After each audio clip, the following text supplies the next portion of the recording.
So a Raven, a Brown, and a Bengal walk into a stadium. Lambeau Field this Sunday, to be exact. And according to his latest head coach, Joe Flacco is even going to start against the Packers.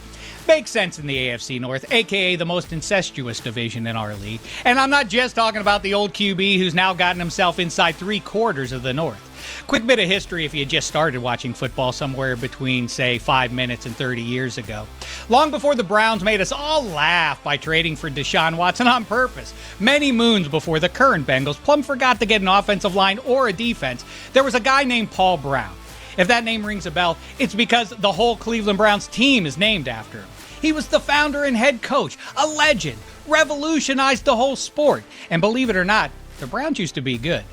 Then in 1961, a guy named Art Modell buys the team. And in 63, fires Paul Brown. Brown's like, you can't fire me. The team's named after me. Modell's like, well, I just did. So Brown heads to Cincy and starts up the Bengals in the AFL. Made their get-ups look as much like the Browns as possible. Why? Because he's petty. And I respect that. Jump to the end of the decade, longtime Cleveland Brown and son of Ohio, Chuck Noll, gets hired as the head coach of the Pittsburgh Steelers. Spoiler alert, it worked out. It worked out real nice, Jens. Ditto 35 years later when another son of Ohio, Ben Roethlisberger, moved across those same state lines. Of course, the Browns could have taken Roethlisberger, but they went with Kellen Winslow Jr. instead.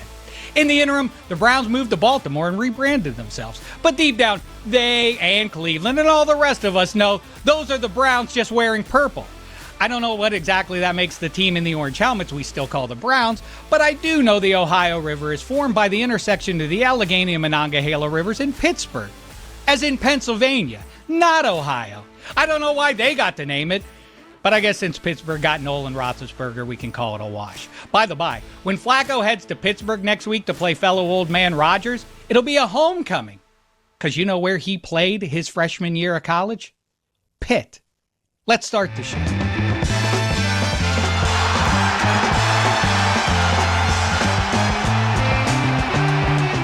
Yes, hi and hello, my fellow football Americans. Welcome to NFL Week 6. Welcome to episode number 15. Welcome to Football America, presented by DraftKings. DraftKings, the crown is yours. We've got Steve Smith Sr. and awful announcing's Ben Axelrod coming up. How are you, fellas? Let's start it off like we always do. Who's the greatest number 15 in NFL history, Gino and Mike? This seems like an obvious one to me. I'm going to go Pat Mahomes. Maybe I'm a prisoner of my own time here, but you're not a prisoner of your own time. Yeah, he's really good. He has 3 Super Bowls. He's 30 years old, so yeah, probably Patrick Mahomes. Yeah. I do have to throw out Bart Starr, of course. He won the first 2 Super Bowls, noteworthy stuff. And if there had been Super Bowls throughout his career, I wonder how many Super Bowls the Packers and Bart Starr would have won. But you're right. I don't need to belabor it. Patrick Mahomes. Also, shout out Steve Van Buren. Brandon Marshall. Miami Dolphins legend. Yeah, Brandon Marshall. Yeah. Okay, before we get to Steve Smith and Ben Axelrod, Gino and Mike Fuentes, let's put our heads together. Pick 6 presented by DraftKings. DraftKings, the crown is yours. The $1 million should be mine by now. It's not. Quite frankly, I blame Mike Fuentes, but let's not live life in the rearview mirror. I'm going to give you my picks here, and Gino and Mike are going to help me out here. Let's press on. Like I said last week, I'm a simple-minded man, and I think it's nice and clean to do touchdown scores as opposed to yards and otherwise as we cobble together our half dozen names here. I'm going Josh Jacobs for a touchdown against the Bengals. George Pickens, now the main man until C.D. Lamb is back, with Dak getting a touchdown against Carolina. Javonte Williams gets a touchdown against the Panthers. J.K. Dobbins gets a touchdown against the Jets. Bo Nix is going to throw a couple of touchdowns against the Jets. And Zach Charbonnet is going to get into the end zone against the Jags. How say you, Gino Fuentes? All right, the only one I see here that I could possibly be not in agreement with is Charbonnet, because those could easily go to Ken Walker. So I would inject a little over here on the passing yards for Bryce Young against Dallas. Dallas defense is horrible against the pass. You have no idea what the number is. You're just going to throw it out. No, it's 220.5. There you go. At the time of recording. At the time of recording. There you go. So Bryce Young over on passing yards. Gino, feel free to take the blaster out of the holster that Mike has attached to his hip and shoot him with it. That's your right. He tried to embarrass you. Now who gets? Well, you got to put it out on the front end. You can't say it after the fact. You have no idea what it is. Hey, I'm going to take this guy at 220. There's a system. I'd have taken whatever it was. I was going to take it over. It has to be abided by. But you know what? That's fine. I'll do it myself. There you go. I call it bait. I think that's what he did. Gino baited you into it. Yeah, that's what it was. That's what I was just thinking the whole time. All right, you got one? Any thoughts from you? Yeah. So I'm not. So what you're saying is there's going to be at least 3 touchdowns against the New York Jets. Bo Nix is going to throw 2 of them, and J.K. Dobbins is going to get another one. I think there's going to be way more than that, but he's going to say 3. Yeah, but then you kind of have to hope that J.K. Dobbins gets one. It's just a lot, and I'm noticing now Pickens too. Here's the thing about Pickens. Here's the thing about touchdowns in general. They tend to be a little random. Right, Pickens has scored in the last 2 games, if I haven't been mistaken. So that means counting on him to score 3 in a row. I don't know if I love that. What I do love, though, I'm going to use the same strategy I used last week with Ladd McConkey. I love it's the upside down world with you. Yes. So George Pickens is on a heater. Again, I'm going to invoke the analogy with playing 21. Your logic is like, hey, I'm on a roll here. I've hit blackjack 3 in a row. Like, it can't keep going. I'm out. Yeah, I'm not big on momentum. I haven't had blackjack in a while. 21's bound to come up here. They are. When it comes to players, especially stud receivers and touchdowns, I think eventually they will get one. I'm not saying Pickens won't get one. I just don't like that he scored so many times. And don't forget, last week, Ladd McConkey. You have chosen wise. I chose wisely. Ladd McConkey got us a touchdown last week. So I'm going to pick the opposite side of Carolina versus Dallas. And I'm going to say Ted McMillan, the rookie. Ted McMillan finally gets his first touchdown of the season against that bad Cowboys defense. I will replace George Pickens with Ted McMillan. Plus 140 at the time of recording. DraftKings, anytime touchdown scorer, Ted McMillan. All right, so that's a standalone, but you can also make it a part of your pick 6. I like that Mike Fuentes now has drops a line for himself. He's ready to go with the old man in Last Crusade. All Very right. resistant against me using a blaster. Let's, you know what? For the esprit de corps of it, we'll put Gino's in there, the Bryce Young over. And I do like that one. Who are we taking out, though, Gino? Oh, we're taking Charbonnet. Yeah, Charbonnet. That could go to Walker. Charbonnet. Okay. It's a random situation. There you have it. Our pick 6, and we'll see you in the winner circle if you tail us, that is. All right, this is very exciting for me. Way back when I started at NFL Network, there was a guy on the Carolina Panthers who used to not just call in, but he would call in for a half an hour, 45 minutes. Sometimes we would talk about football. Sometimes we would talk about this, that, and the other. One thing's for sure, it was always delightful. I'm glad to see him here now doing the 89 show, co-hosted by another pal of ours from NFL Network, James Palmer. Episodes released Tuesdays, Wednesdays, and Thursdays on YouTube and podcast platforms. One of my favorite guys to bounce off of, Steve Smith Sr. How you doing, Pally? Hey, what's up, man? How you doing? I'm doing just fine. Better you now. You look awesome. Do I? Wow. Yeah, how nice you look of you awesome. to say. The salt and pepper is going. You got the hair going. I like it. Yeah. I like it. Yeah, I don't know. What you can't see, what the camera doesn't show you, is the flesh yarmulke I got in the back. So let me go ahead and give you perspective. Okay. You're complaining about in the back. What do you do when it just goes? Wow. See, thank you. That's right. See, it could always be worse. I looking right no, back. I didn't say it was worse. Just a little bit more convenient. Yeah, that's the one. When it starts going here, there's no hiding that. You can't really put the salt and pepper, that little pepper shaker thing that I use. It's like magic, Steve Smith. You can't believe how much it feels like. Okay, listen, we're not talking about me. I want to talk about you, and I want to start here. And I'm not trying to fillet you with this one, but where are you on a scale of 1 to 10? 10 being most vexed, let's say. What do you mean vexed? Like vexed upset, is what? Frustrated, angry, okay. Put out by this, that you're not in the Hall of Fame yet with the gold jacket and all of that. Scale of 1 to 10. What would you like first, the lie or the truth?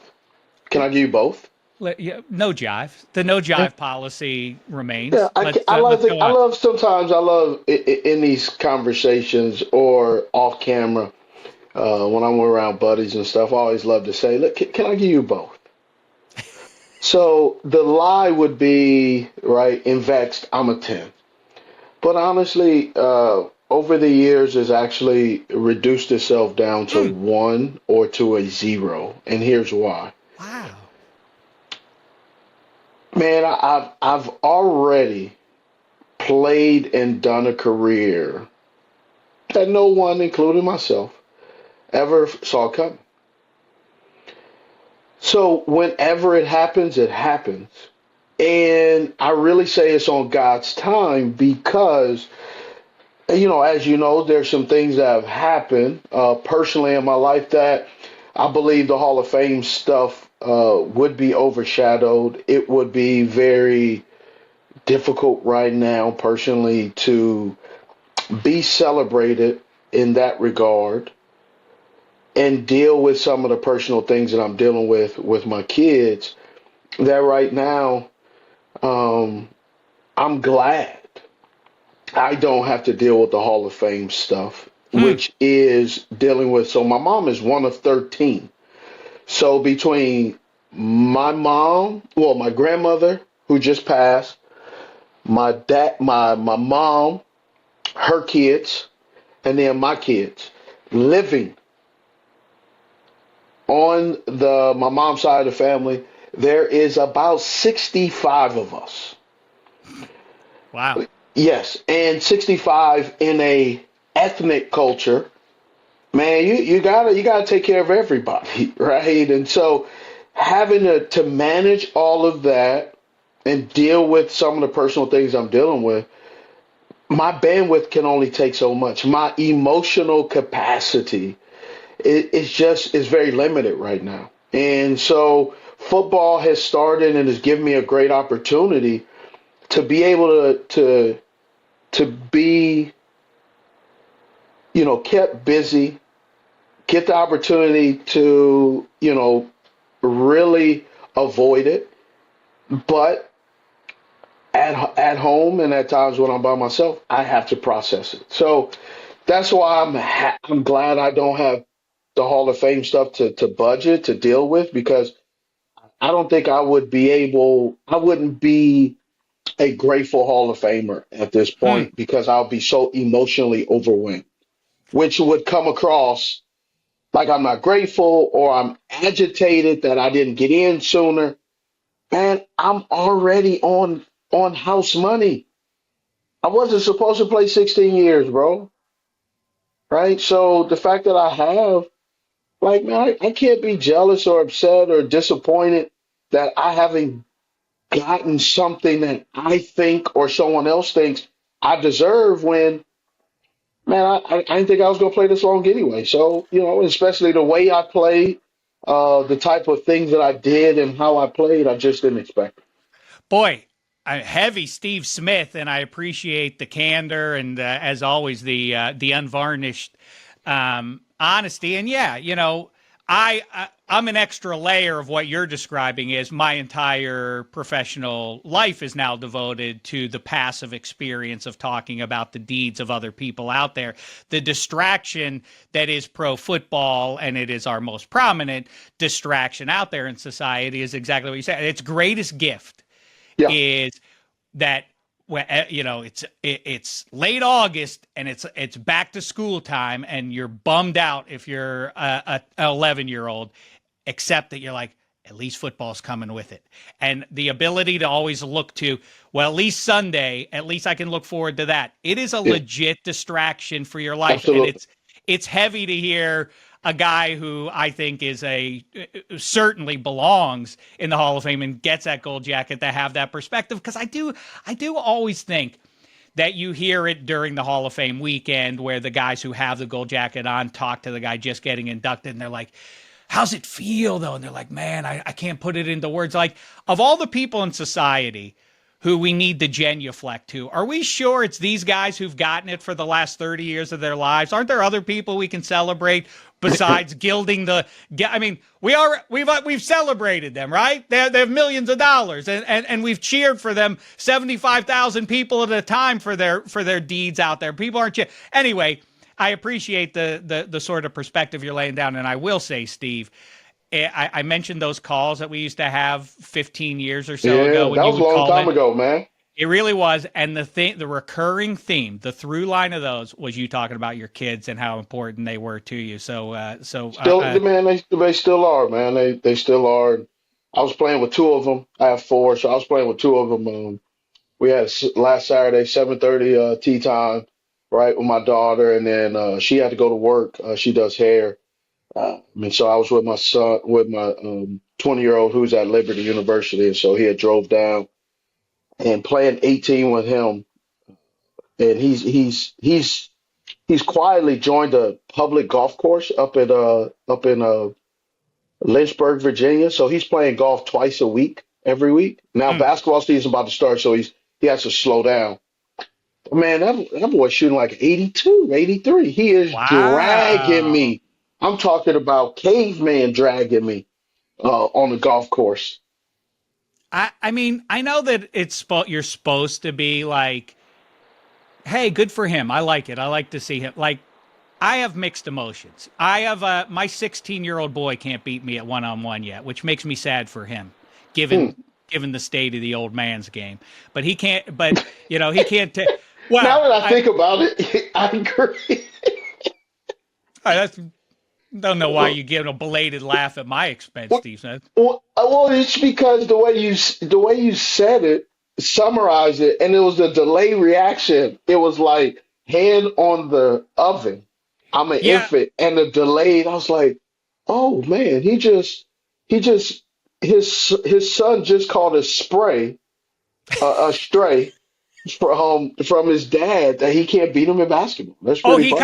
he caught a stray, all right. It's called my DNA. That's he's got my genes. Deal with that. Go try to play sports saddle with this. At least it's only half of you. I was 100% me trying to compete out there. Anyway, Steve Smith, bottom line, should be in the Hall of Fame for real. I mean, not very many receivers win the Triple Crown.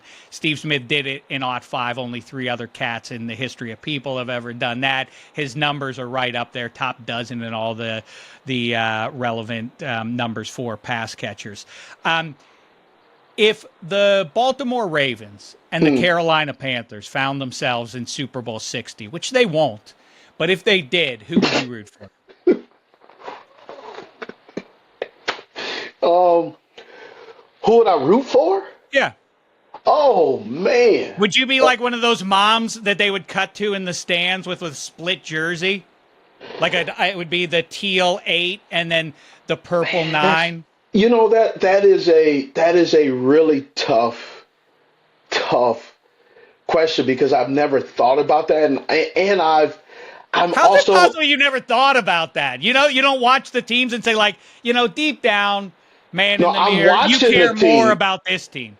No, I'm watching the teams. That's why it's such a hard question because the current element right now is saying these two teams even making the playoffs right now.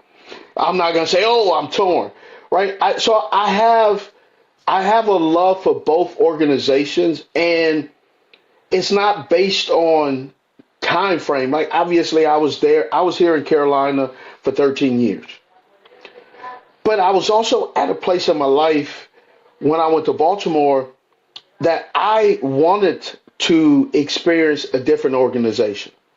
And I wanted to see how different a city was. And so, in comparing Baltimore to Carolina, I really think, and Carolina fans don't really hear, it's it's unfair if I do it because they're just different, right? A lot of people live here in Charlotte. I've been living here for 25 years, and I'm not originally from here. My neighbors are from Chicago.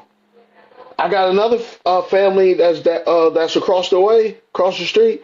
Man, they're from Baltimore. Then Hmm. there's another family that's from Ohio, Texas. So it's a lot of different fan bases and transplants in Charlotte where let's be honest and let's state it. Ain't a lot of people going, you know what? I'm gonna move from Los Angeles to where they used to film The Wire in Baltimore. Bang, that's my spot. They're just not doing it. So Well, and the other thing is too is the Carolina Panthers didn't exist yes, until the mid '90s, so it's not like it's your great grandfather used to go to the it, games in it, it, 1953. yes, like Dale Earnhardt Jr. He is a Commanders fan through and through, right? And me and him have talked about this. He's like, man, when I was growing up, there was no football team here, so they would get the Commanders game. And so that's just where, so the kids that are growing up now are now kind of the second generation, right? Third generation is peeking his head into saying, hey, this football team. So the city is starting to, like Jello, is starting to come together. But as they're coming together, some of the, transplants who've taken on the love for the Carolina Panthers also are frustrated with not winning immediately, not having a successful season. So they're just really, I've had the opportunity to experience two different cities at two different levels, the fan base. And so it's been infectious for both to be able to start with a small market, go to a big market. And so I love them equally, but there are some things that I've experienced in Baltimore that I didn't experience in Carolina. And obviously there are some things in Carolina that I didn't experience in Baltimore. And that's just, that's part of living and growing and working for two different organizations in the same field who operate completely different. All right, so what's the answer? Neither. You're going. Here's why it's neither. I will not state who it is because if it's a Super Bowl and they're playing each other, man, Dameshek, you already know this about me. Man, I'm not messing up my free suite passes. I'm not messing up my sideline. I'm not messing up my hotel reservations because depending on who's staying at the best hotel, baby, I'm 46. There's luxury that I'm used to. I have to pick and choose to see which is the home team, which is the away team because I'm a Marriott guy. But if you're staying at the Four Seasons or you're staying at the AC, I may just kind of lean over to the Four Seasons. Okay. Listen, you've said it all with that answer. I think we can agree though that the better uniform matchup would be the purple jerseys versus the all white. Hold on, though. The way Mr. Tepper is doing the different combinations with the Panthers jerseys and how the blue is starting to become more. Man, those blue with the As a Steelers fan, you were regularly a pain in the ass. Even I appreciate that. That's even a pat deep on the into back. your Thank career. you. And Yeah. your battles, I was biased, but I always loved the fact that when I would ask you and Ike Taylor who was the best trash talker, you guys would say each other. And in fact, I would say, what's the worst thing you said to each other? And you told me once, do you remember? I don't know if you have the same line that you had back then. Did you ever talk trash to Ike? There was a few times. Ike wasn't really into it that much with me just because Ike was more, at the time, I felt finesse. He was more about finesse. So a lot of defenders, now that, obviously we talk and all that stuff, they would say, man, we always made sure we kept you calm. We didn't want you to kind of get all riled up. So I don't really remember talking too much to Ike a Well, few you times. and Ike told me, this is now 10 years ago, but you said it was détente. We didn't want to because we both respected each other's trash talking game, and we didn't want to light any fires in either direction. You also told me during Bountygate that the Saints players told you that it was one level worse. It wasn't like, we'll give you something if you hurt somebody. You better go after Steve Smith or I'm going to fine you for that. That was a wild. Yeah, that was a wild. So I remember that one particularly. How I got that information was I hate bringing his name up in this regard just because all the stuff that's transpired with it. But Darren Sharper. So Darren Sharper, we were on the sideline, and I had a little screen pass that really wasn't going anywhere. So I stepped out of bounds because there was a lot of stuff, and it was one of those. You do more damage with the pursuit. And so I saw that I was able to see it. And so I stepped out of bounds and Sharper went after my ankle. And so when he went after my ankle, I grabbed him. And when I grabbed him, the first thing he said is, I was told to, I'll get fined. And that was what he was telling me as I was grabbing him because I was going to give him a great cookie recipe that I have. And I just remember that. And it was like, oh, okay. So I guess it is real. Wow, that's something. Hey, let's lighten the mood here real Yes, quick sir. here in our last couple minutes here. A new game that I've come up with for you. I don't know if you've noticed, but Mike McDaniel is sort of this stony philosopher, and maybe society's most prominent guy in that regard is Matthew McConaughey. So I have a game called McDaniel or McConaughey, McD or McC. I'm going to give you three quotes. You tell me which one is Matthew McConaughey's. All right, here we Okay. go. Okay. Because they don't They're look very alike. similar. Well, Yeah, they right, not in but they the think looks they think department. alike. Right, exactly. Yes. All right. First one is I'm going to do this as flat in my nasal monotone as I possibly can. Good morning. False. Great morning. Let's go because we're a day closer to death. Okay, that's one quote. Oh, Next quote. It's not that's about good. hugging trees. It's not about being graceful. Like you just got to find that balance. That's the second quote. The third one is you visualize Christmas.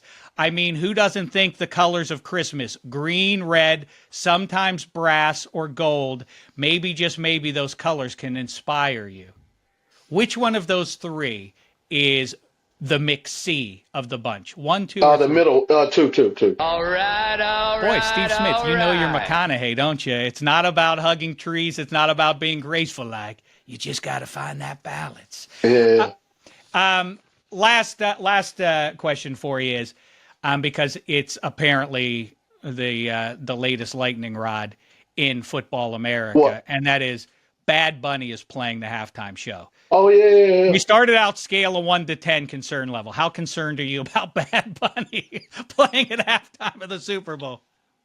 I'm not really concerned. I think Bad Bunny, he brings a different element that people may not necessarily agree with, but it's entertainment, right? And I think when you look at the last couple of Super Bowls, the Super Bowl halftime show and where we are society wise,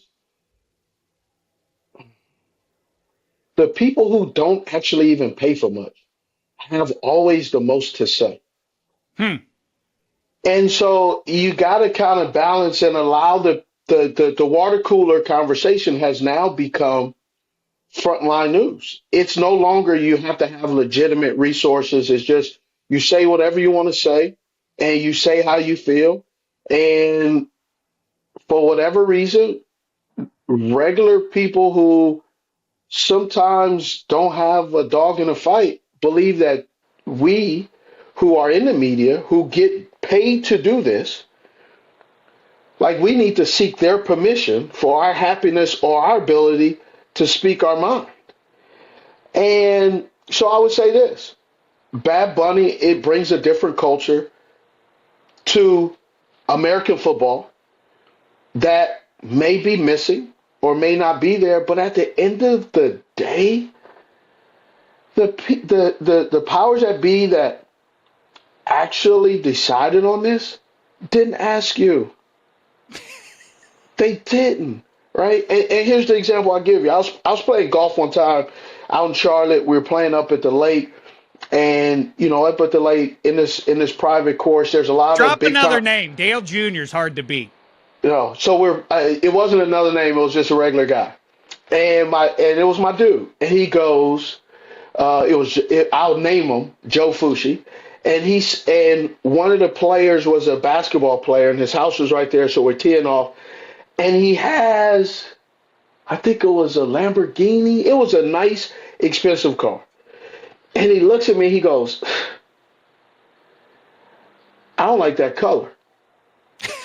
And I looked at him and I said, when that dude bought that $300,000-$400,000 car, Joe, he didn't ask your ass if you liked it. He didn't even call you. Man, hit the ball and shut up. Now, Joe's my guy, but it really showed me, like that dude, that's his car. Nobody gives a damn what you think. When he was decided on his $250,000 car, he didn't go, well, I guess the guy who's going to be on the 10th tee box over there, I wonder if he's going to like the color or not. No. Yes, Lamborghinis cost a lot. Bad Bunny appearing has the biggest available audience of people who haven't played. Beyonce, has Taylor Swift done it? Whoever's it's a short list of names that can command the audience to stick around through the half-hour-long halftime. It's not some vast "we got you" conspiracy. They've had a lot of big-time names out there. Yeah. Bad Bunny is kind of the next on the list. He's a big name. And brings in an audience that you otherwise might not be able to capture. He brings an international audience as well. Of course. Last thing is this: because you were a part of, as these halftime shows came up, you were there in the locker room in Houston. How aware, if at all, are you? I had no idea. You had no idea what was going on I had no with idea. Janet Jackson's bosom. No. How would you, right? I didn't know. Like I've talked to some Ravens who were in the blackout, and they were kind of aware of what was happening outside and everything. Well, yeah, because the blackout affected the locker room.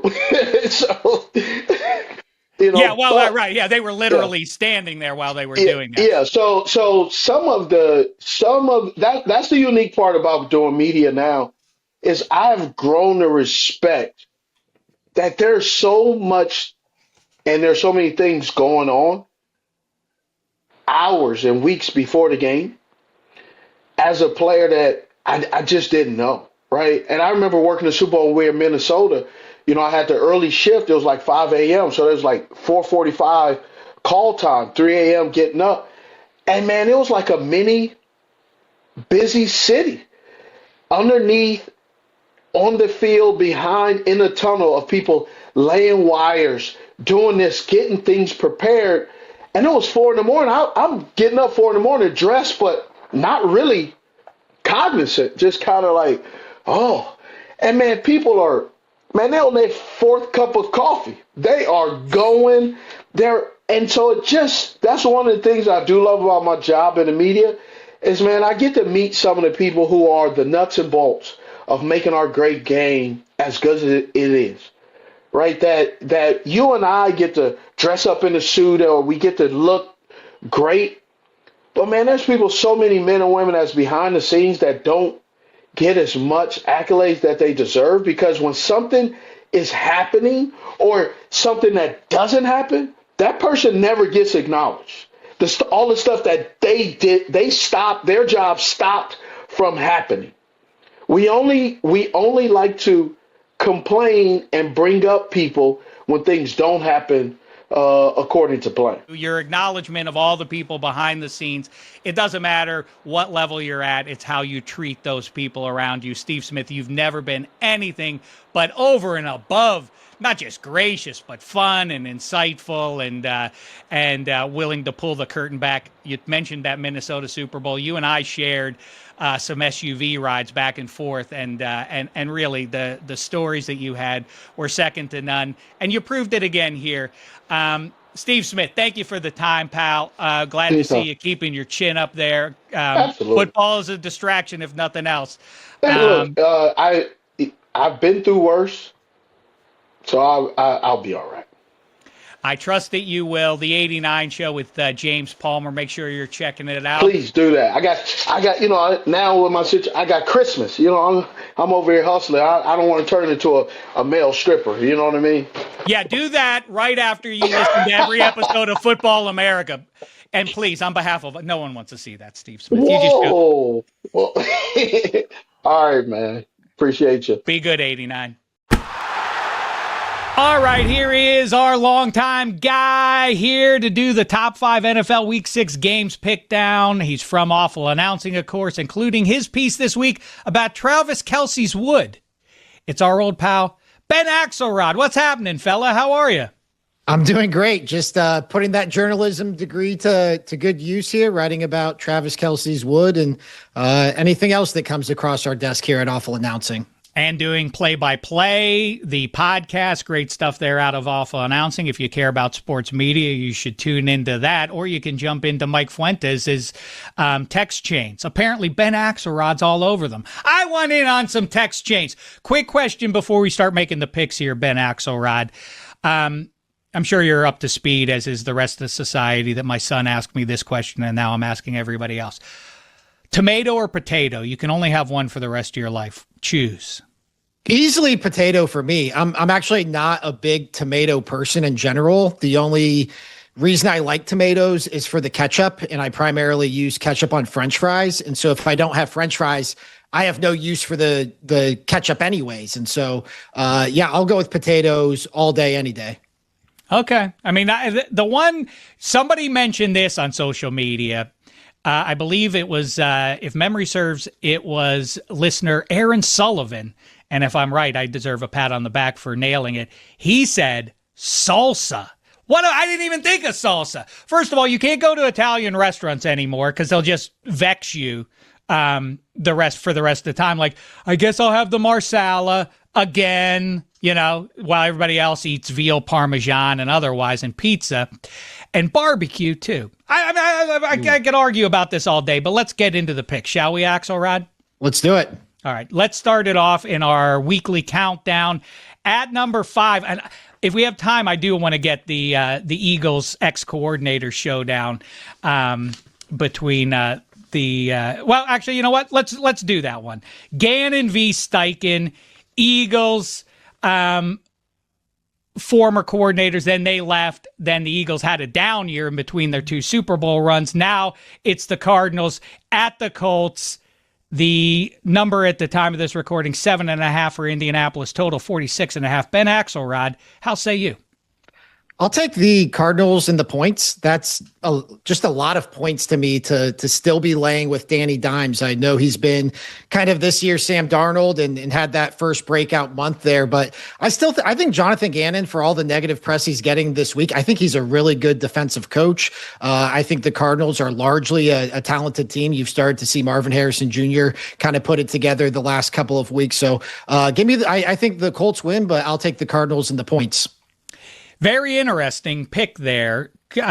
Number 1, 5 foot, number 1, Kyler Murray is going to be playing on 1 foot, it seems. He's hobbled as it's been described. Also, it is interesting to me that Gannon seems somehow he's come out of this DeMarcado thing looking a little bit better. Is that a fair assessment from somebody who's evaluating how the world at large considers these head coaches now?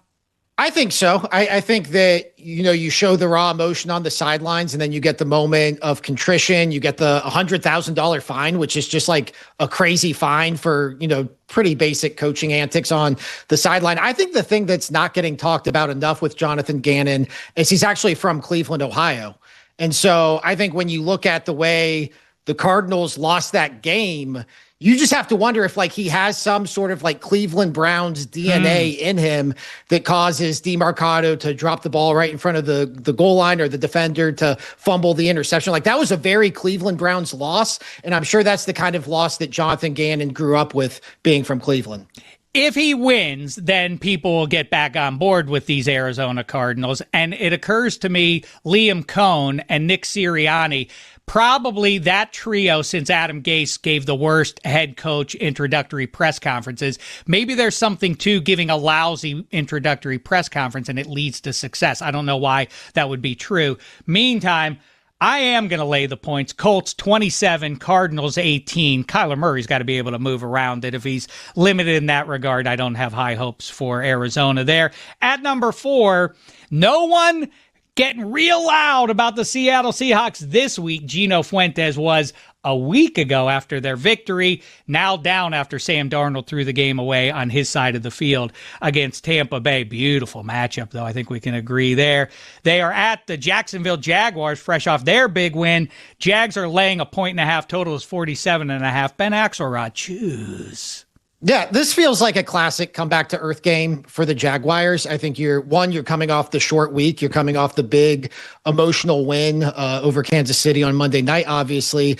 And then on the other side of that, you have Seattle with the bounce back win. Seattle coming off the loss to the Bucks, a game they very well could have won. I think these are two like fairly evenly matched teams. And so when you just go, this is such great logic. One team won, now they're going to lose. The other team lost, now they're going to win. But that's how I think this is going to play out. So I like that Seattle defense. I like, obviously, Jackson Smith-Njigba, Ohio State Buckeye. I think that this is a good Seattle team. It's just hard for me to imagine them dropping 2 in a row here. And then what? The Jags are going to be, what would they be, 5-1? Like that can't happen. 4-1, 5-1, like that's too good of a record for the Jaguars. I'll take the Seahawks here. Listen, I talked to Mike Fuentes the other day, and he has maintained his cynicism about Trevor Lawrence. And of course, the high-end guys and the high-end teams do it again the following week, and they continue to do it. But for what it's worth, with the game on the line against the mighty KC Chiefs, Trevor Lawrence did, in fact, throw a strike to Brian Thomas there. The falling on his butt and getting back up, that was more fluky. But the throw he made up the right sideline was for real. I'm going to take the Seahawks here, 26-24. I'm surprised by that number being so low. Only a 1.5 coming off of that win. The Jags seem for real. I feel like there's some bait, some chum in the water out there. I'm gonna take Seattle crossing Football America there. You mentioned Ohio State. Very quickly, I got to get you in on this as a semi-objective Big Ten observer. Indiana Hoosiers, Oregon Ducks. Choose. I'll take the Ducks. I like Dante Moore. I know that's I'm coming in here and I'm picking against your alma mater, but I like what Dan Lanning's done with that program. I think Dante Moore has quietly been probably the best quarterback in college football this season. I know the Hoosiers signal caller is no slouch either, but I think overall from a talent standpoint, I think the Ducks have the better roster, so I'll roll with them. Oh, Fernando. That was a song by ABBA, right? They sang a song, Fernando. Correct. Okay, grim times in Charm City. The former Cleveland Browns, or really the Cleveland Browns in their purple jerseys, as I pointed out earlier. Rams paying a visit there. And get this. This is how bad things are for Baltimore right now. They are not just a home dog. They're getting 7.5 at home against the LA Rams, who are good. They ain't the 78 Steelers, though. Choose here, Axelrod. Yeah, like you said, it's a lot of points. I don't want to be on this Ravens side in any way without Lamar Jackson at quarterback at this point. And I think you take that and then you factor in the Rams not only coming off a long week after that heartbreaking loss to the 49ers, but then the state of the Ravens, their injuries and all of that. Like the Ravens didn't just lose to the Texans. They got blown out. I think this could very well go the way the Bengals went with Jake Browning at quarterback, where it's just kind of blowout after blowout. And so you take that, you factor in the Rams long week coming off a loss. I just think this is a spot for Sean McVay to kind of do his thing. So I don't like laying 7.5 on the road, especially with a team going from east or from west to east. But if I'm going to take a dog, I have to at least think there's a chance they can win. And I don't see any situation where the Ravens win this game. All right, maybe this is me being a child, or it probably is. Almost certainly. I mean, 7.5 for the Baltimore Ravens. I know that a lot of the name brand guys are not going to be in uniform for this one. Some on their way back. It's not going to be Lamar Jackson, though. I think the Rams win the game, but I think they win it close, 30-27. I just can't bring myself to go against the Ravens with that many points playing there in Baltimore. At number 2, let's get to the big one now, shall we? For you and me, for me and you, for everybody on either side of the Ohio-Pennsylvania border. And as always, I have to say, as one of society's great empaths, I feel for you.